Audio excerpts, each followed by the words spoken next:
For the next hour, I'll be reading from the January 8th, 2026 issue of the Wall Street Journal on the Niagara Frontier Radio Reading Service. Thank you for joining us today.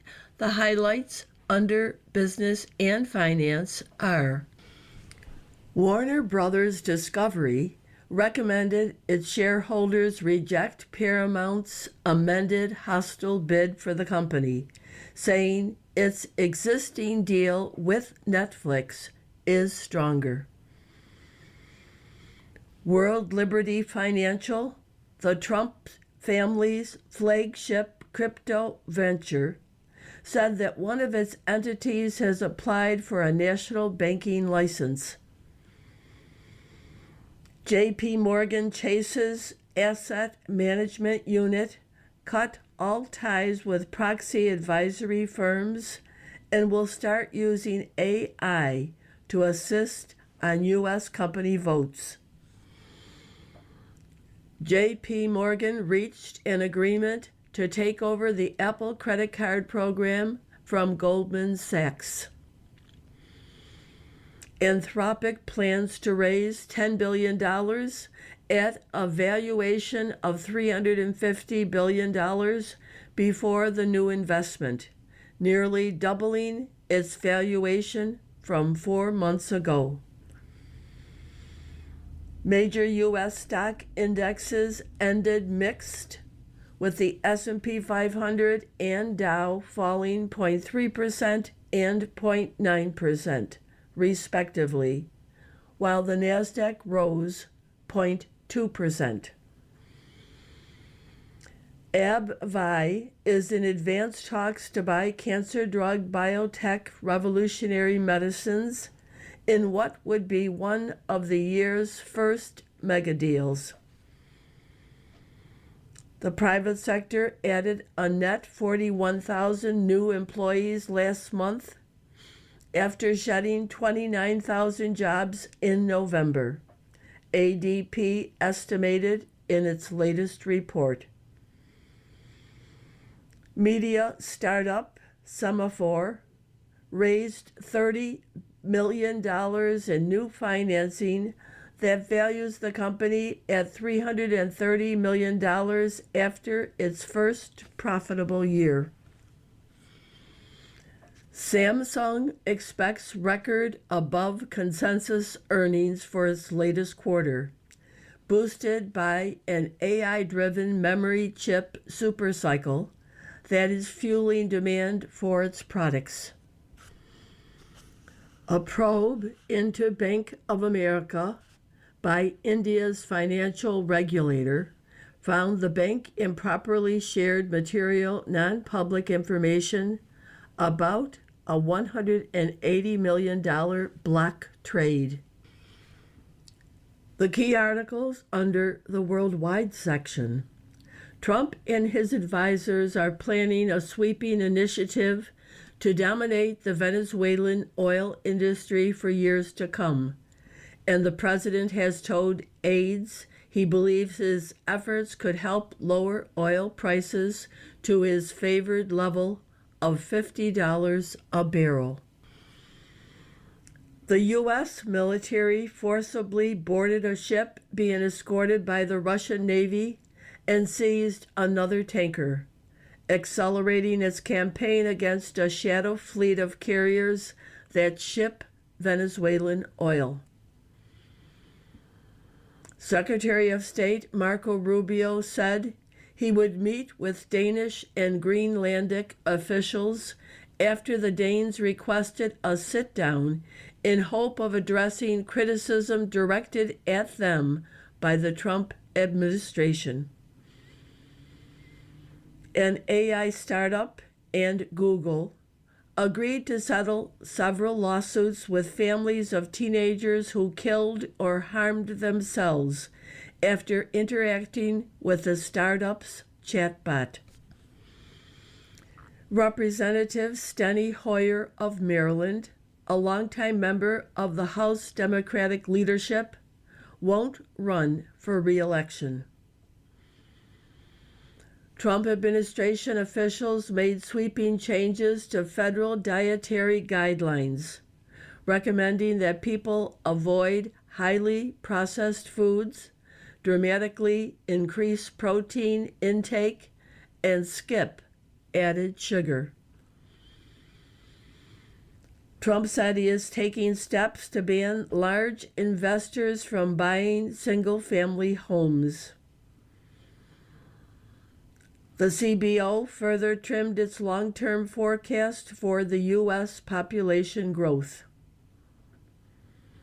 Florida Governor DeSantis said he would call a special session for the GOP-dominated legislature to draw new congressional districts. The picture on today's front page takes place outside where an SUV is parked curbside with yellow tape completely surrounding it, and in the background FBI agents are talking to what appear to be witnesses. And that headline reads, Minneapolis on edge after fatal ICE shooting. The caption, divided. Authorities investigated Wednesday after an ICE officer shot to death a woman in her car during a confrontation with agents in Minneapolis. City and federal officials offered starkly different narratives about what led to the killing. The article, ICE Officer Kills Woman in Minnesota, by Victoria Albert, John McCormick, and Joseph Bassani. A U.S. Immigration and Customs Enforcement officer fatally shot a woman during an operation in Minneapolis on Wednesday, leaving federal and city officials sparring over what caused the deadly encounter. The Department of Homeland Security said that the woman attempted to run over law enforcement officers and that an agent fired in self-defense. Minneapolis Mayor Jacob Frey said he had seen a video of the incident and in fiery remarks disputed the department's version of events as bullsh, telling ICE to get out of the city. This was an agent recklessly using power that resulted in somebody dying, he said during a press conference Wednesday. He said the woman who died was 37 years old. When asked if the woman was using her vehicle as a weapon, as DHS alleged, he said that does not appear to be the case at all. The woman was identified by a family member as Renee Nicole Good. The Minneapolis City Council released a statement that said Good was out caring for her neighbors when the shooting occurred. Homeland Security Secretary Kristi Noem said the woman blocked ICE officers with her car. President Trump said he had seen video of the incident and it was being studied in its entirety. Minneapolis Police Chief Brian O'Hara said it appeared the woman was blocking the roadway when a federal law enforcement officer approached her on foot. The vehicle began to drive off, he said, and at least 2 shots were fired before the vehicle crashed. She was shot in the head. O'Hara said the woman didn't appear to be a target of the federal enforcement operation. Minnesota Governor Tim Walz urged residents to protest peacefully, adding that he issued a warning order to prepare the Minnesota National Guard. We won't let them tear us apart, he said. We'll not turn against each other. Earlier Wednesday, he echoed Frey. I've seen the video, he wrote on social media. Don't believe this propaganda machine. Articles from the front page follow. U.S. seizes 2 more tankers, adding to pressure on Caracas. By Shelby Holliday, Costas Paris, and Lara Sigelman. The U.S. military forcibly boarded a ship being escorted by the Russian Navy and seized another tanker on Wednesday, accelerating its campaign against a shadow fleet of tankers that ship Venezuelan oil. The confiscation of the two tankers extended an extraordinary string of actions on the high seas by the U.S. Defense Department and Coast Guard personnel, which are targeting vessels around Venezuela that the administration says are engaging in deceptive practices and carrying illicit oil shipments. 4 vessels are now in U.S. custody, and the quasi-embargo in the Caribbean has crippled Venezuelan oil exports. The Justice Department is monitoring several more tankers for similar enforcement action, Attorney General Pam Bondi posted on X. The seizures mark another escalation in President Trump's pledge to take control of the Venezuelan oil industry, coming in the days after the U.S. deposed the country's leader, Nicolas Maduro, and said Venezuela would give the U.S. 30 million to 50 million barrels of oil, as much as 15% of the country's output. One broker estimated the value at between $1.5 billion and $2.5 billion. Early on Wednesday, a special operations force boarded a ship called the Marinera, a tanker formerly known as Bella 1.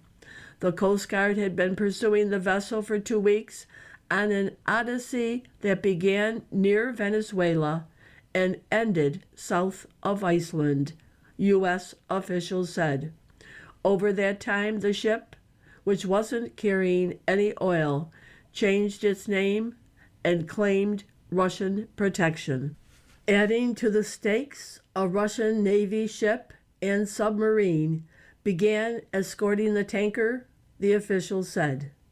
The submarine had been communicating with the tanker over the past 3 days, some of the officials said, and video from the Marinera was broadcast on RT, a Russian state-backed news channel. The Army's 160th Special Operations Aviation Regiment played a prominent role in seizing the ship, according to photos of the operation. The U.S. also brought in P-8 Poseidon sub-Hunter aircraft, F-35 jet fighters, and AC-130J gunships to support the boarding operation since Russian military assets were nearby, according to open-source photos and U.S. officials. The officials said tanker captains and mechanics would be sent on board to operate the vessel. The UK helped support the U.S. operation, British Defense Secretary John Healey said, adding, "This ship, with a nefarious history, is part of a Russian-Iranian axis of sanctions evasion, which is fueling terrorism, conflict, and misery from the Middle East to Ukraine." White House Press Secretary Caroline Leavitt said the crew aboard Bella 1 would be subject to prosecution. This was a Venezuelan shadow fleet vessel that has transported sanctioned oil, and the United States of America under this president is not going to tolerate that, she said. Meanwhile, in the Atlantic near the Caribbean, U.S. forces seized a tanker, the Sophia. The tanker was trying to evade the U.S. blockade, according to a person familiar with the matter. In a social media post, U.S. Southern Command said that the vessel was operating in international waters and conducting illicit activities, and that the U.S. Coast Guard was escorting the ship to the U.S. In footage posted by Homeland Security Secretary Kristi Noem on Wednesday, armed U.S. forces can be seen boarding and searching the ship during a pre-dawn raid. Nome said that the Coast Guard, which has law enforcement authority on the high seas, conducted the boardings in coordination with the U.S. Departments of Defense, Justice, and State. Marine Traffic, which tracks international shipping, said that Sophia is operated by China-registered Gree-T Company. The company couldn't be reached for comment.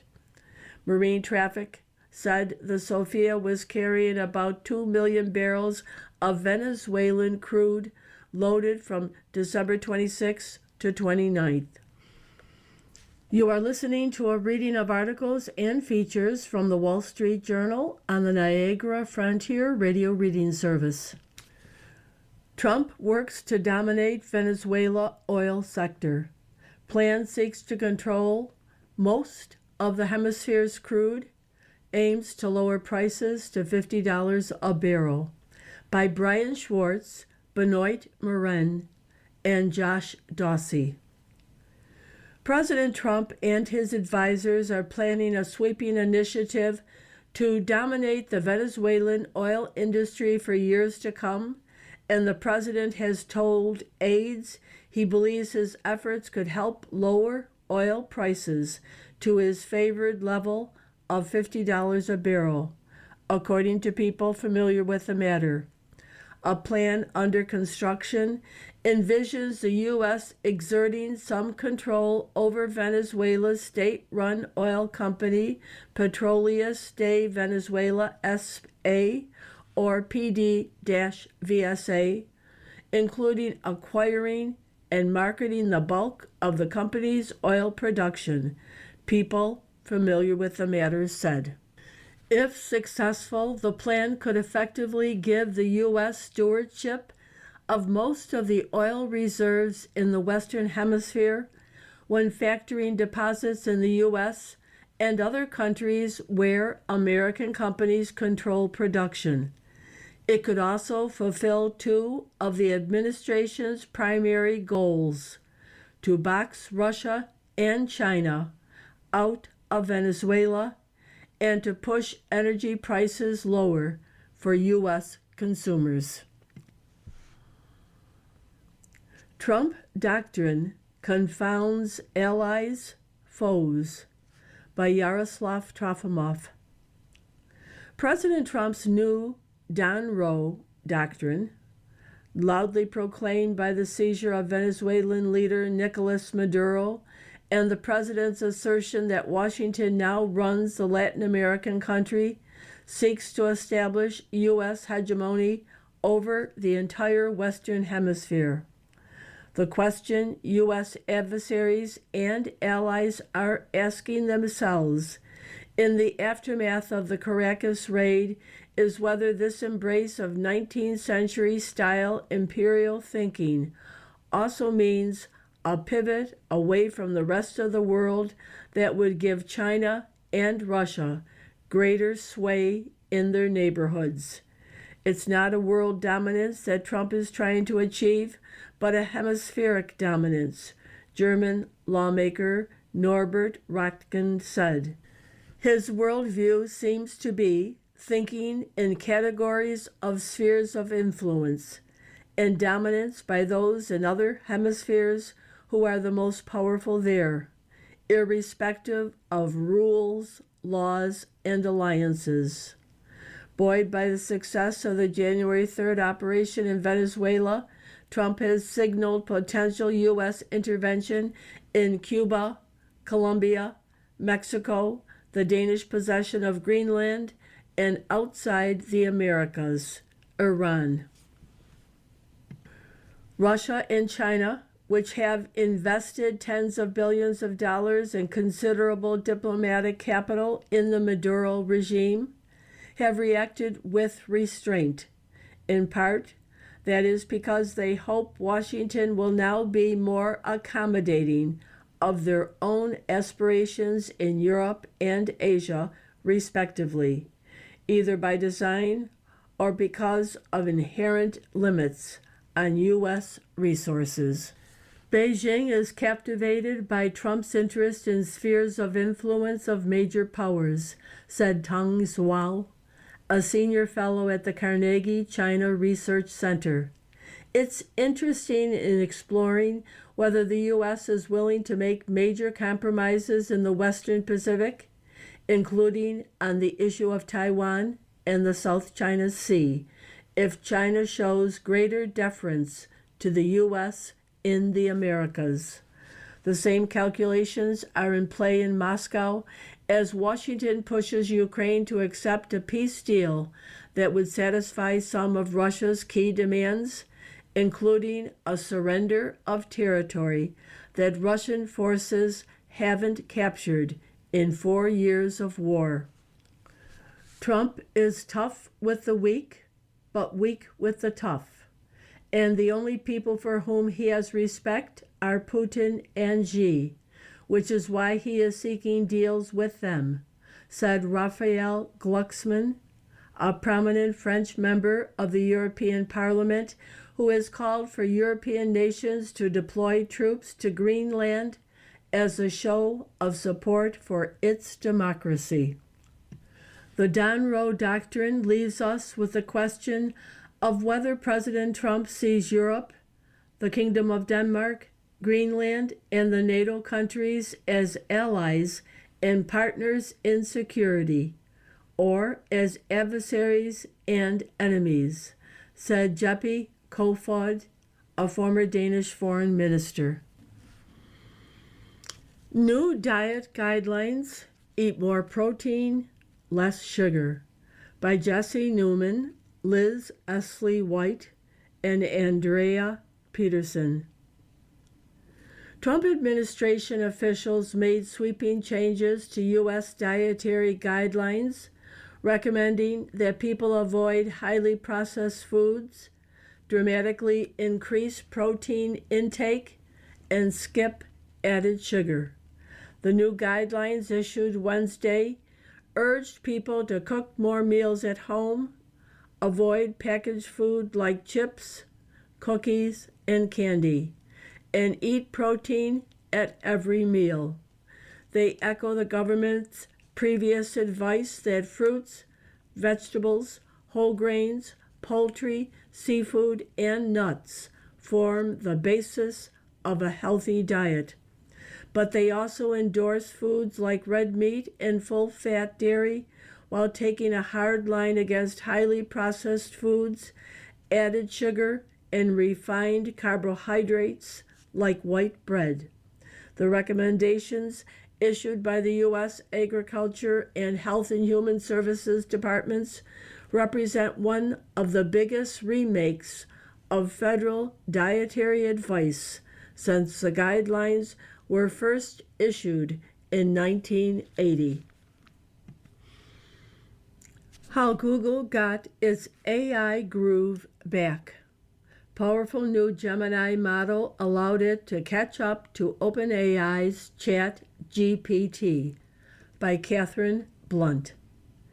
In the wee hours of an August morning, an artificial intelligence project manager at Google loaded the newest creation from its DeepMind lab onto a platform that ranks AI models. Google had fallen behind in the AI race, while its rival, OpenAI, had attracted hundreds of millions of users to its ChatGPT chatbot.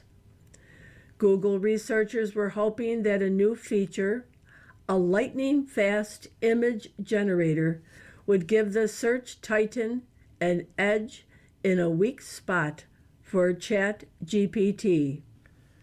Naina Raisinhani, known inside Google for working late into the night, needed a name for the new tool to complete the upload.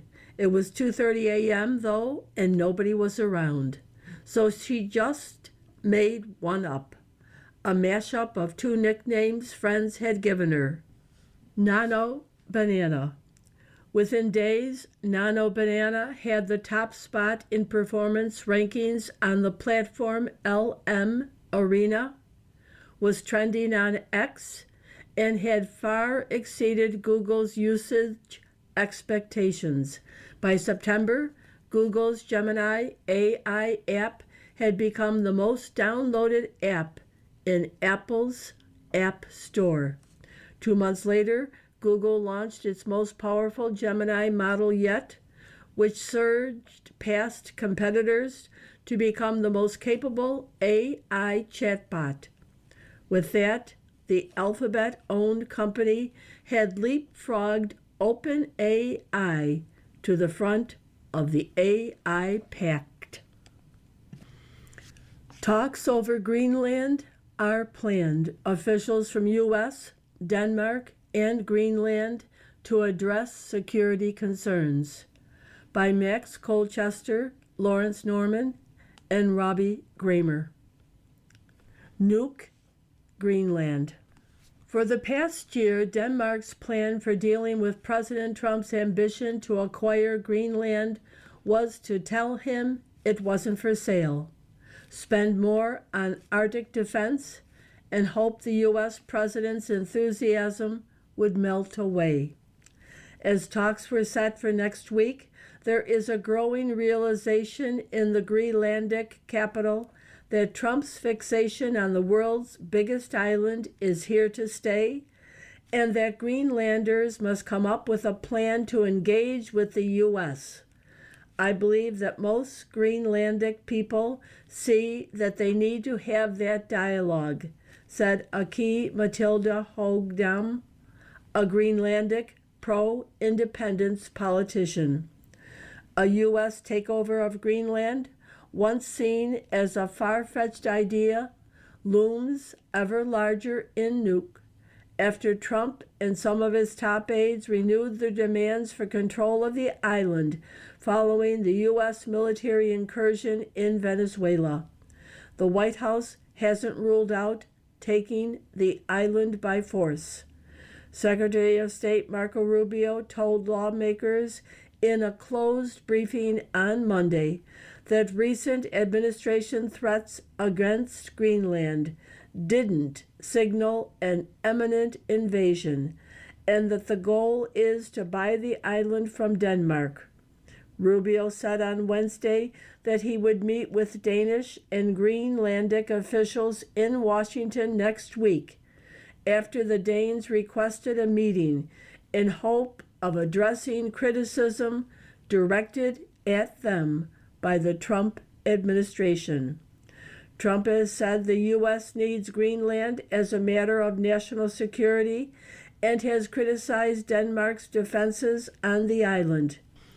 Copenhagen has countered that the U.S. has a military presence there and could work with Greenland and Denmark to expand it.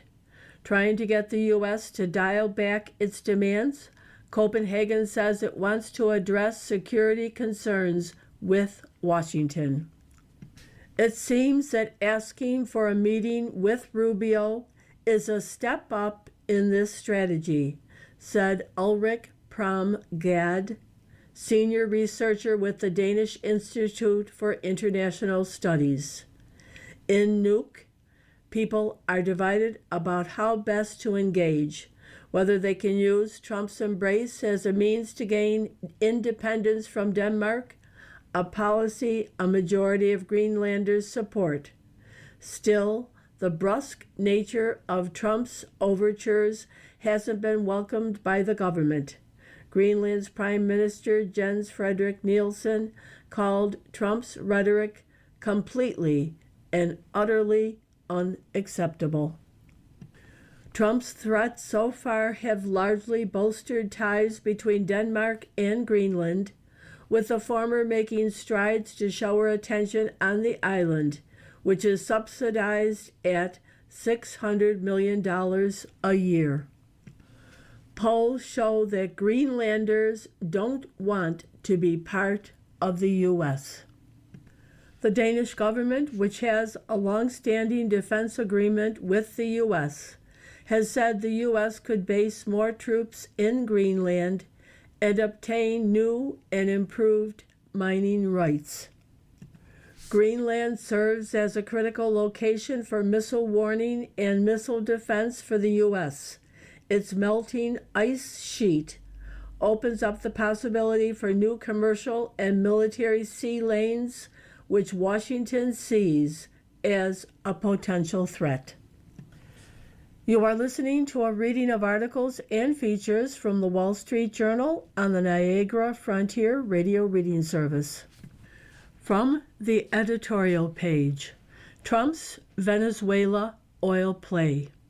The regime may be using oil to buy Trump's support to stay in power. In another striking show of force, the U.S. military on Wednesday seized 2 sanctioned oil tankers on the open sea. This followed President Trump's declaration late Tuesday that the U.S. would sell sanctioned Venezuelan oil. The oil gambit could be useful, though only if it advances the imperative of creating a free and prosperous Venezuela.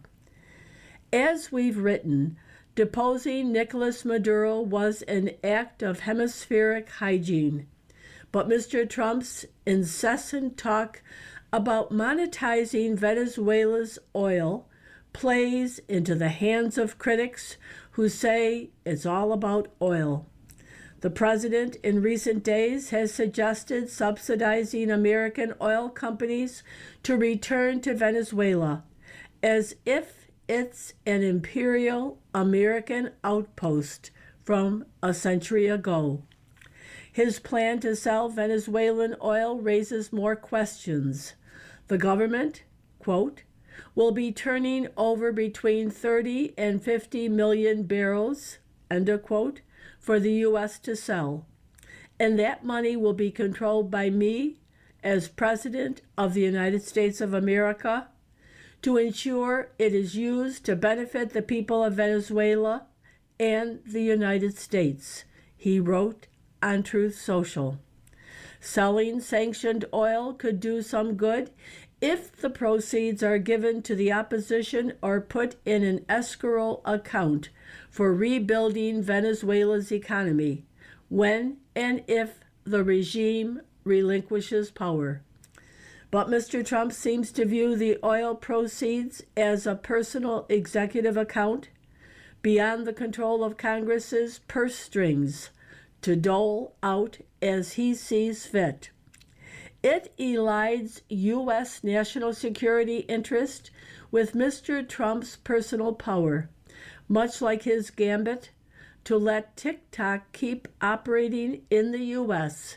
in violation of the law on the condition that the Treasury get a cut of its eventual sale to American investors.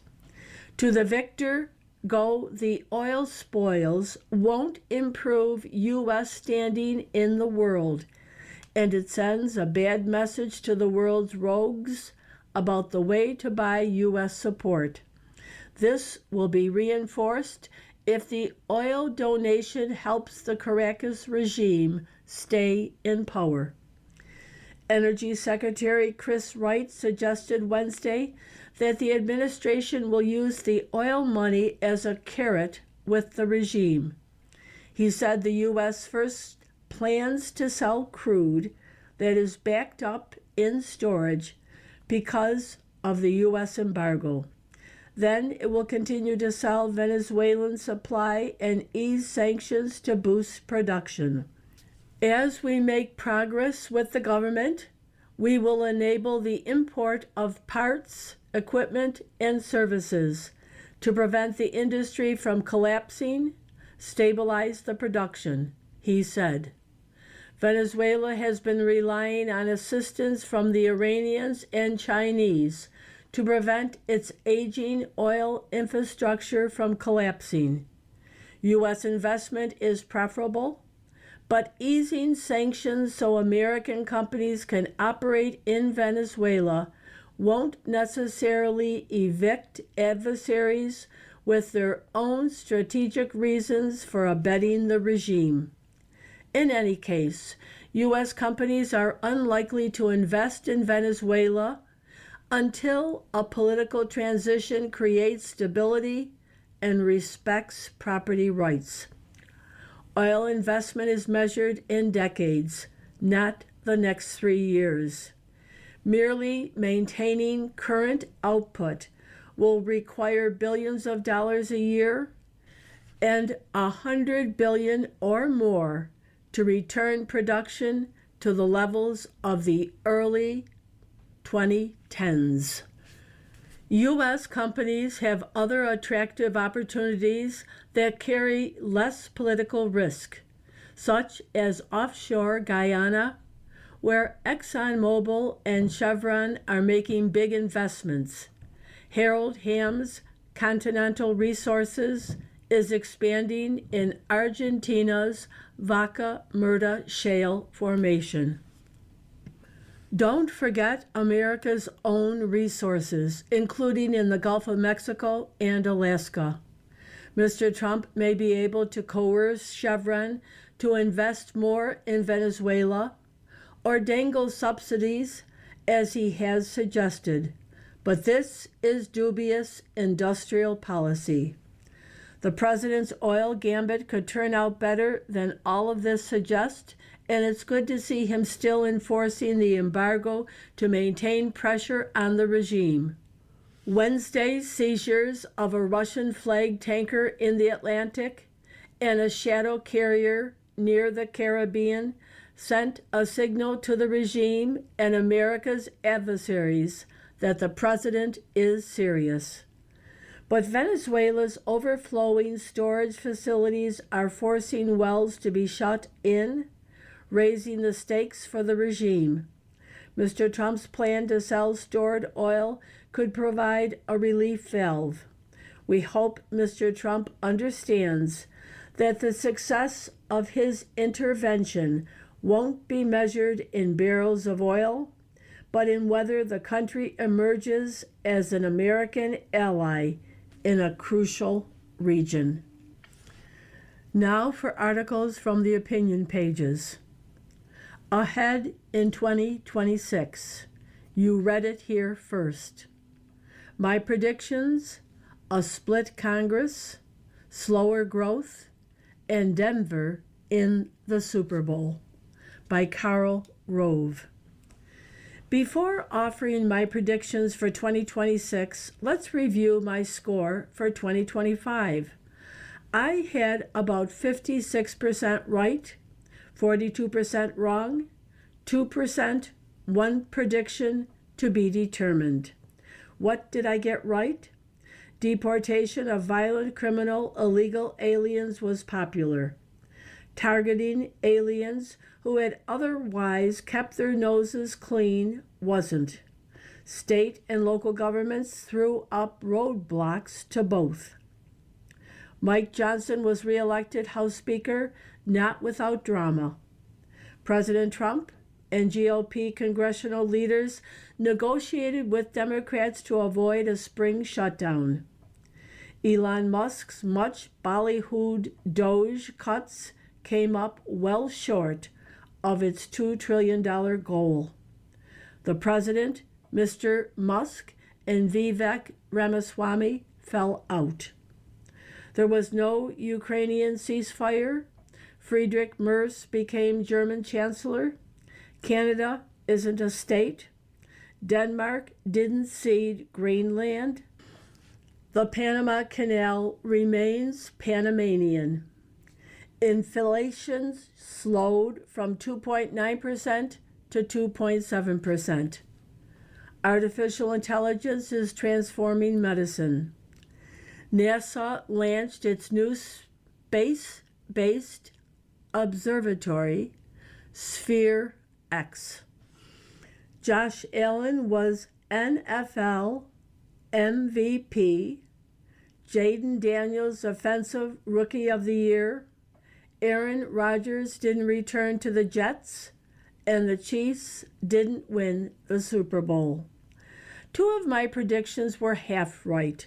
Justin Trudeau isn't Canada's Prime Minister, but the Conservatives didn't beat him. His Liberal Party pushed him out and staved off defeat. Mr. Trump used tariffs to get concessions on trade, immigration, and defense from more than a dozen countries. But he slapped tariffs on many other nations, often seemingly for the heck of it. My incorrect predictions. Congress passed one reconciliation package, not two. Mr. Trump didn't lose any controversial cabinet confirmation fights. He got tax breaks on tips, overtime, and Social Security. 25 Republicans didn't vote against raising the debt ceiling, though I'm sure they wanted to. The Supreme Court didn't issue an opinion on birthright citizenship. No justice retired. Republicans lost the Wisconsin and Pennsylvania state Supreme Court races. There was no Israel-Saudi Arabia peace accord. Benjamin Netanyahu is still in office. Tariffs appear on track to produce more than 2.5% of federal revenue, albeit barely. The S&P 500 did better than I anticipated. My Oscar picks were a bust. Wicked didn't win Best Picture, Ralph Fiennes Best Actor, or Denzel Washington Best Supporting Actor.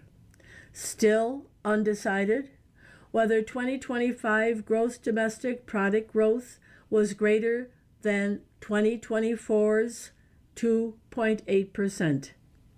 Treasury Secretary Scott Bessent says it'll be 3%. Hope he's right. What does my 2026 crystal ball say? The House goes Democratic. The Senate remains Republican. The GOP breaks even on governorships. Pennsylvania Governor Josh Shapiro emerges as the 2028 Democratic hopeful who most helped himself. The mega civil war grows. The Supreme Court affirms birthright citizenship, allows political parties to raise unlimited contribution, and rules against Mr. Trump on tariffs. He imposes new ones based on different authorities, some limited in duration or requiring congressional approval. The U.S.-Mexico-Canada agreement is renewed with modest changes. The House approves a majority of appropriations bills under regular order. Congress keeps the government running until January 30th with a continuing resolution and no significant shutdown. Congress overrides a Trump veto. Americans don't get a $2,000 tariff rebate. Republicans can't pass major health care reform. Inflation stays above 2%, and GDP grows less than in 2025. The S&P 500 rises less than half of 2025's increase. The Trump Gold Card, permanent residency for 1 million, generates huge demand. The Kennedy Center isn't the last building or program on which Mr. Trump tacks his name. He ends December with lower approval than today. There's no Ukrainian peace deal.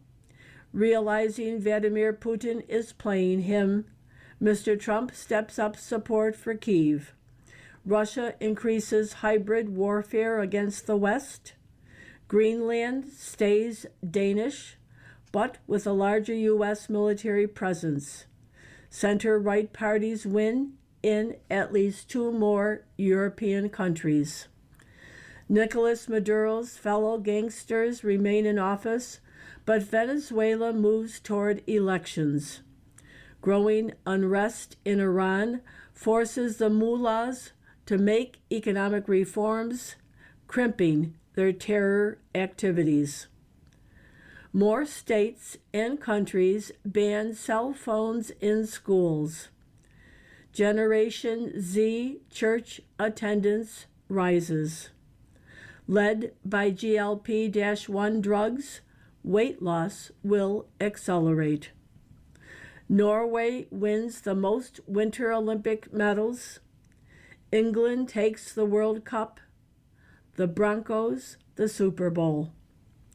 Matthew Stafford is NFL MVP. No Oscar picks. The Academy has lost its mind.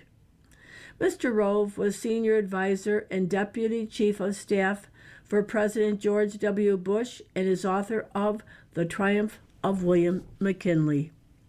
You are listening to a reading of articles and features from the Wall Street Journal on the Niagara Frontier Radio Reading Service.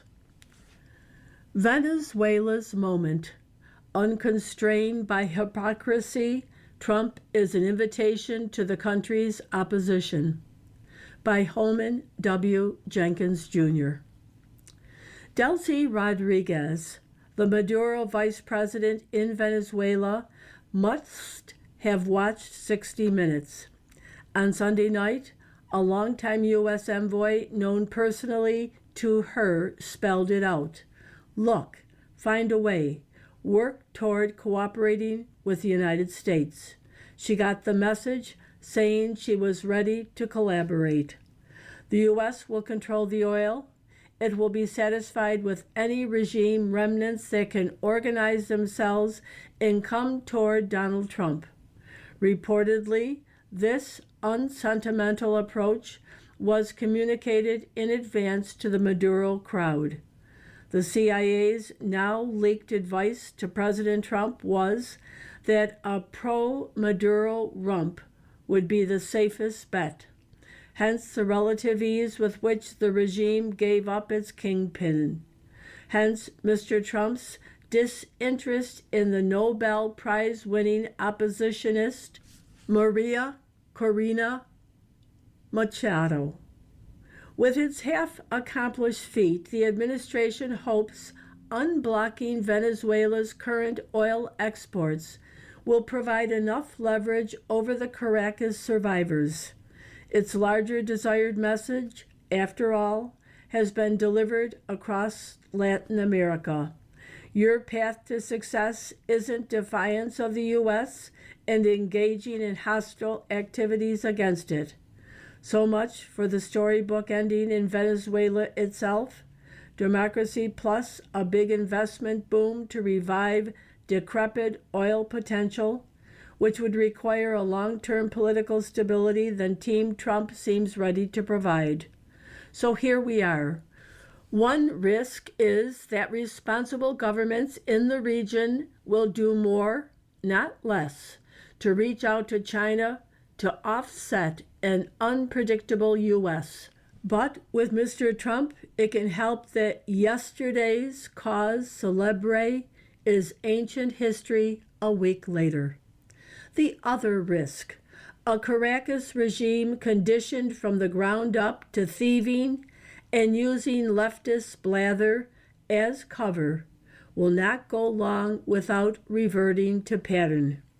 In reporting all this, the U.S. media gaslighted itself with memories of Iraq. By keeping buttoned up about its plans and intentions, Team Trump appears to have spared itself the Pottery Barn rule. This is a reversion to U.S. pattern. RFD had no trouble distinguishing their SOBs from our SOBs. Kennedy eliminated a South Vietnamese leader to advance his war effort.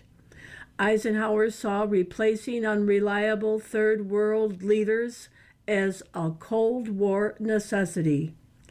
The Mouse That Roared, a 1959 film, gently mocked the idea that every U.S. war was World War II, with the U.S. rushing in to reform and rebuild its enemies. A puzzle for another day is the failure of Maduro's vaunted Cuban security team.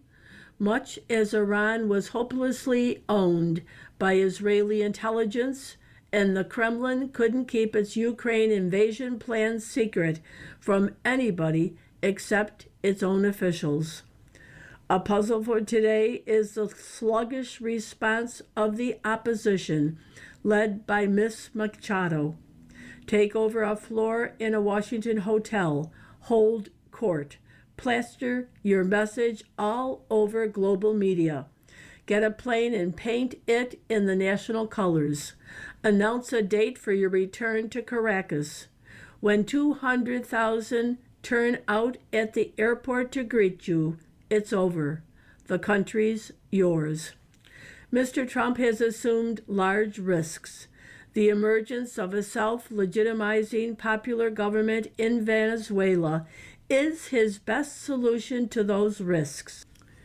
You might even wish more presidents had his capacity to be untrapped by his priors. His enemies conjured for him an image as a Putin crony. On being returned to office, he used it to present himself as a neutral mediator in the Ukraine war, result yet to be determined. The same enemies insist his hemispheric focus means he's ready to cede Taiwan to China and Kyiv to Moscow. Except that's not what we're seeing. Mr. Trump ships weapons to Taiwan. And as the New York Times recently uncovered, he's been an eager supporter of Ukraine's strikes on Russian oil infrastructure. The Trump administration has many faults, but it adapts to the world as it exists. The next reality ought to be the Venezuelan opposition and its 70% majority taking the initiative. Mr. Trump will follow. He likes nothing better than to see which team is winning and put himself and the U.S. on its side. His strategic concepts and impulses are open to interpretation. He identifies U.S. interests as he goes and pursues them with unrestrained gusto. He doesn't send strong signals about what urgent American interest he might identify next or how he will act on it. But we can probably guess. Should Greenland worry? It's a subject we've touched on before. Maybe a Greenland that, post-independence from Denmark, gives rise to a Maduro. But this is a bridge a future administration would have to cross, or maybe not, thanks to Mr. Trump's unvarnished signaling today. The ball now is in the court of Venezuela's opposition and its resilient civil society. Take control of your own story. What's the difference between a Democrat and a socialist? The question stumped the DNC head in 2015. The answer is as elusive as ever in the age of Mandani. By Jason L. Riley. What's the difference between a Democrat and a socialist? That was the question MSNBC's Chris Matthews posed to Representative Debbie Wasserman Schultz, Democrat from Florida, in 2015 when she was the head of the Democratic National Committee. Miss Wasserman Schultz at first seemed flustered. The more important question is, what is the difference between being a Democrat and being a Republican? She replied eventually. But Mr. Matthews pressed her. I used to think there was a big difference, he said. What do you think it is? A Democrat like Hillary Clinton and a socialist like Bernie Sanders? Mr. Matthews never received a clear answer from the Congresswoman that day, and more than a decade later, we're still waiting for one. In his inaugural address last week, New York Mayor Zohran Mamdani made no bones about where he stood on labels. We will govern without shame and insecurity, making no apology for what we believe, he said. I was elected as a Democratic Socialist, and I will govern as a Democratic Socialist. I will not abandon my principles for fear of being deemed radical. For the new mayor, governing as a socialist means prioritizing group interest over individual interest. Property rights are conditional, and private enterprise is useful only insofar as it serves the public interest as determined by politicians and bureaucrats. The government's proper role is to redistribute wealth as Mr. Mandani and his fellow political elites see fit. To those who insist that the era of big government is over, hear me when I say this: no longer will City Hall hesitate to use its power to improve New Yorkers' lives, Mr. Mandani said. For too long we have turned to the private sector for greatness. This is the mindset that produced the mayor's campaign promises to freeze rents, create city-run grocery stores, deliver universal child care, and make public transportation fast and free. Despite a track record of failure and human suffering that spans continents and dates back more than a century, central planners have boundless confidence in their ability to allocate resources and make good decisions for the rest of us. We will return the vast resources of this city to the workers, Mr. Mandani said. This moment demands a new politics and a new approach to power. Is this approach really new, or is it simply a less nuanced version of what the left has been pushing off and on for most of the past 2 decades with mixed results? It's tempting to conclude that the distinction between a Democrat and a socialist today is nothing more than semantic, but Democrats who prevailed in last year's elections might take exception. Mikey Sherrill, who was elected governor of New Jersey by 13 points, has a military background, embraces capitalism, and made it clear throughout her campaign that I am not a Democratic Socialist. Abigail Spanberger, who defeated her Republican opponent by 15 points to become governor of Virginia, previously spent 3 terms in Congress urging her party to move to the center. We need to not ever use the word socialist or socialism ever again, she has warned. As the midterm elections approach, Republican officials would like nothing better than to make Gotham's mayor the face of the Democratic Party, but their digs at Mr. Mandani's socialism would have more credibility if they weren't giving the Trump administration a free pass. According to the Tax Foundation, Mr. Trump's tariffs amount to the largest U.S. tax increase as a percentage of gross domestic product since 1993. And it's hard to seem credible knocking proposals for government-run grocery stores to control food prices when you support government-run pharmacies to control drug prices. Give Democratic Socialist Zoran Mandani credit for practicing something rare among elected officials: truth in advertising. You've been listening to a reading of articles and features from the January 8th, 2026 issue of the Wall Street Journal.